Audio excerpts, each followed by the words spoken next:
A sad and terrible day. It had been a long, sad day.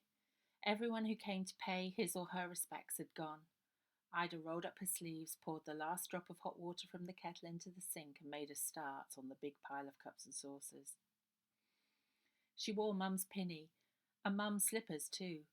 Everything smelled of Mum. Ida never wanted to lose that smell. The latch clicked on the gate, and shoes tapped across the backyard. Uncle Arthur opened the kitchen door. He didn't bother to knock. "Oh, hello, Uncle Arthur." Ida felt a bit embarrassed that she was still in Mum's pinny. "I've brought Queenie with the trap. I wonder if Bonnie would like a ride?" He closed the door quickly behind him. "Don't want to let this warm air go to waste, do we?" A fire was blazing in the range thanks to the bag of coal he'd brought the day before. "So, where's my special girl?" Ida knew he meant Bonnie. Bonnie was always his special girl, as Ida had always been Mum's wonder girl. Ida wasn't jealous or anything. It was like Uncle Arthur was trying to make up for Bonnie not having a dad. "She's upstairs having a sleep, Uncle Arthur." "Girls need their beauty sleep, don't they?" Ida could see he was trying to be cheery, but she noticed a tiny puff of disappointment that Bonnie wasn't there. "Well, perhaps you and I could have a little chat first." He sat down at the kitchen table, stretched his legs towards the fire, and put his black undertaker's top hat next to the carburettor that Mr. Rogers had given Ida to practice with. Uncle Arthur was so tall that even sitting down he sucked light out of the little house. His shoes gleamed, and so did a very fancy silver pin in the shape of a U for Underwood on his lapel. "My great-grandfather's, who started the business before the old Queen was on the throne," he'd once told Ida. "Sad times, Ida, sad, sad times." His thick eyebrows made a V as he glanced at the carburettor. "It was a good send-off, wasn't it? Your dad was my oldest friend, and I know that your mother and I had our differences of late, but perhaps this is how I can make amends. Is that kettle on?" "Yes, but Ida was going to use it for the rest of the washing up. She didn't want to give dirty cups and saucers back to the kind neighbours who'd lent them." "That's good, because there are one or two things we need to talk about." He drew his fingertips together underneath his chin and tapped thoughtfully. His eyes strayed again to the carburettor and spanner beside it. She'd not long put it back on the table after all the visitors had gone. "Do you think this is something your mother would have approved of?" Mum had known that Ida was interested in engines, but by the time Ida had started learning about them in earnest, Mum had been too ill to approve of anything. Ida pushed the box of tools that Mr. Rogers had also lent her further under the table with her foot. "Well, would she?" "I don't know, Uncle Arthur," was the most honest answer Ida could give. He said, and tapped his fingers thoughtfully some more. "I'm pleased to see the coal is lasting." "Yes, thank you." She was grateful, really, though every kindness she accepted seemed to be a betrayal of Mum. Arthur Underwood wasn't a real uncle, but because of being Dad's friend, had become one. That was until Mum had taken against him. Ida didn't know why. He was with Dad in the war, and when Dad died a few months after Bonnie was born, when the war finally did for him, Uncle Arthur had stepped in and seen to all the arrangements. It was only in the last year or two since Mum fell ill that she didn't want his help. He said it was because being ill had affected her mind, but Ida hadn't noticed Mum's mind change in any other way. Since Mum had died now too, it was hard to remember anything about Dad apart from the one thing that was so big it blotted everything else out. He'd had all of his arms and legs, but the war had taken his peace, and it was Tom Barnes's peace, the peace that came after the war, that had taken him. When he hadn't had to think about how he was going to avoid being shot, there'd been too much space in his head for thinking about all the terrible things he'd seen and done. The thinking had killed him. "The thing is, Ida," Uncle Arthur took a slurp of tea from one of the borrowed cups and saucers.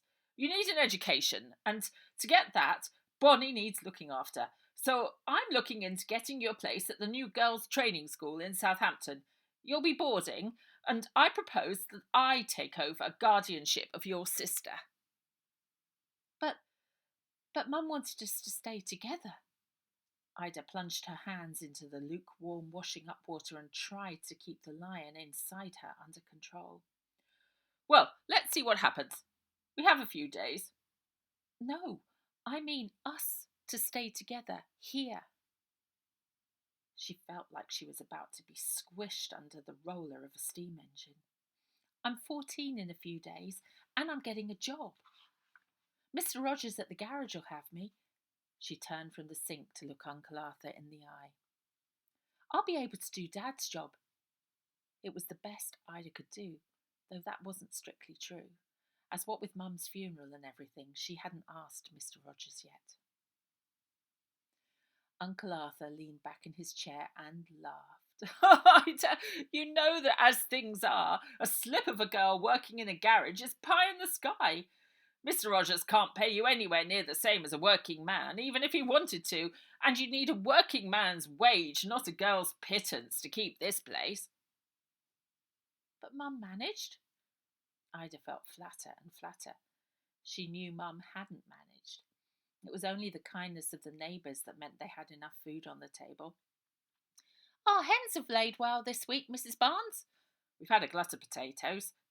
I might as well bake one as two as one. And, of course, the bags of coal that appeared in the bunker in the backyard every now and then were from Uncle Arthur. Maybe Bonnie would be better off with him. The training school would give you everything a young woman in your position needs. Until we have more sensible government, there's still a demand among the upper classes for trained servants, and that is your best option, a job with accommodation thrown in. It will keep you out of trouble. Ida had no intention of getting into trouble, whatever kind of trouble he meant. Maybe Bonnie would be better off, but Mum had wanted them to stay together. There had to be something she could say to stop him. Speaking of trouble, those girls making a nuisance of themselves around town, any more of an idea where they live? All the neighbours had been talking about them, and Ida was really quite put out that he still couldn't accept that she wouldn't be friends with them, so would have no idea where they lived.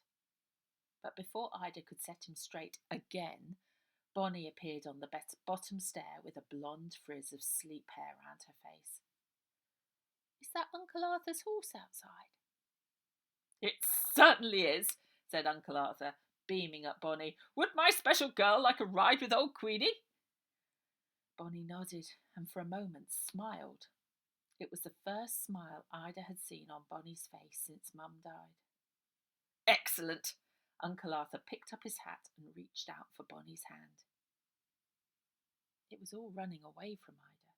What Mum wanted meant nothing. Although he wasn't taking her away yet, Uncle Arthur had to be better than Netterfield Grange. Ida ran upstairs and fetched Mum's coat for Bonnie. Mum kept it for best, even though it was old and darned. It smelled of Mum's lily of the valley. Ida gave the coat to Uncle Arthur. She noticed him take a little sniff of it too. Ida laced up Bonnie's boots while Uncle Arthur draped the coat round her shoulders, and Bonnie rubbed the sleep from her eyes. Uncle Arthur took Bonnie out through the yard to Queenie. Her arms still wet from the washing up, Ida shivered in the cold draught that blew through the house. Uncle Arthur lifted Bonnie onto the cart, a little two-wheeled trap that Uncle Arthur kept for outings. The horse neighed and clouds of horsey breath puffed out of her nostrils into the alley. Will be 2 shakes of a lamb's tail, said Uncle Arthur cheerily. Ida wrapped her cardie round her body and watched them until they turned out of the alley onto Trinity Street. As she turned to go back in, a brisk set of footsteps was marching towards her. She could just make out Alf swinging a little suitcase. He stopped by Ida's gate. Avoiding her eyes, he said, I'm sorry to hear about your mum. Alf's face had lost the cross look it always used to wear at school when they were rivals. She even felt a bit sad that he wasn't going to be around anymore. So much had changed. This really was growing up. So you're off to Southampton, she said. That's right. He snatched a glance at her. I'm catching the train to my lodgings. I've got an early start tomorrow morning. My boat's called the Cowshot. Your boat? It was still light enough to see the blush on Alf's cheeks. Well, you know. Good luck then, said Ida. I expect I'll see you round sometime. Yes, maybe. Maybe I'll see you in Southampton one day. He raised his eyebrows. Was that more hope than a question? Ida watched him to the end of the alley. When he glimpsed back at her from under the street lamp on the corner, she felt like her face was on fire. She closed the gate quickly and retreated into the house, where she felt emptier.